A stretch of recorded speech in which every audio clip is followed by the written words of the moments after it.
Tell us a little bit about the beer you came up with and why you wanted to brew this style of beer. Well, I wanted to do a Dunkel Weizen is what we're doing for my second go at the Unchained series now.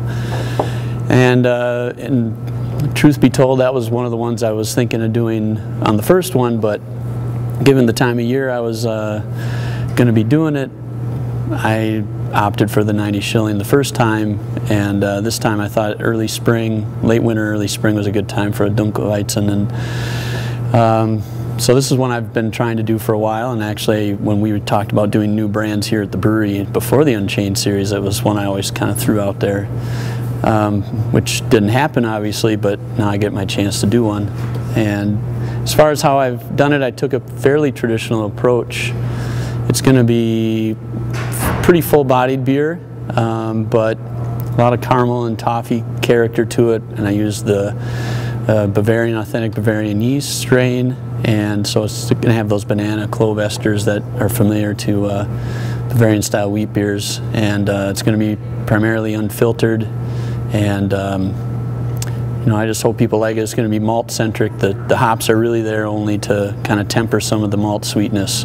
They're not there in the forefront, which might get the hop heads of the world not in their favor, but I tend to like maltier beers myself, so that's kind of why it's one of the styles I like to do.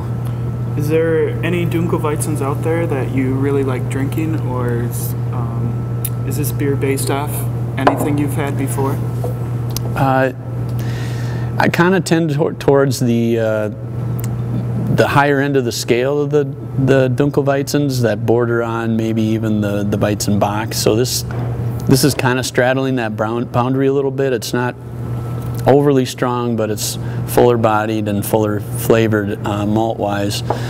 But you know, like the Eininger Urweiss was one. I mean, as far as pointing out different brands that I drink, part of the reason I want to do it is that you can't really find them that much. You know, there's some good beer liquor stores that have a good selection of import beers, but that's really, you can only get the imports, and they tend to be a little older, they're not quite as fresh, and so that's, as far as what I would regularly drink, there really isn't one, because you just don't see them that much, so it's hard for me to say that. But that being said, you know, the Plank Brewery has a nice Dunkel Weizen that I enjoy, and Aventinus, that's actually getting into the Weizen Bock category, but I like the character of that quite a bit. But like I said, mine won't be quite that strong. It's going to be about 6% alcohol, maybe a little less, but it's going to have, like I said, it's going to have the richer malty flavor of some of those higher gravity beers. Is there any memorable experience you have drinking Dunkel Weizen? Yeah, there was one. My wife and I were on our honeymoon, which we split between France and Germany. And when we were in Germany, we were in Bavaria. And this one particular day, it was late May, so the weather was really nice. It was a sunny day, but not overly hot. You know, it was a nice, like 70-degree day, maybe 60s, I don't know. But beautiful day. We stopped. We were going to go on a tram, if I remember right, some alpine tram of some sort. And while we were waiting for the ride, we stopped at this little cafe and I got a Dunkel Weizen. And you know, I think everybody has at least one, maybe more, different moments where something just tastes perfect for the moment, perfect for the time. And the Dunkel Weizen I have, and honestly I don't even remember which Dunkel Weizen it was, which some might argue makes it less memorable perhaps, but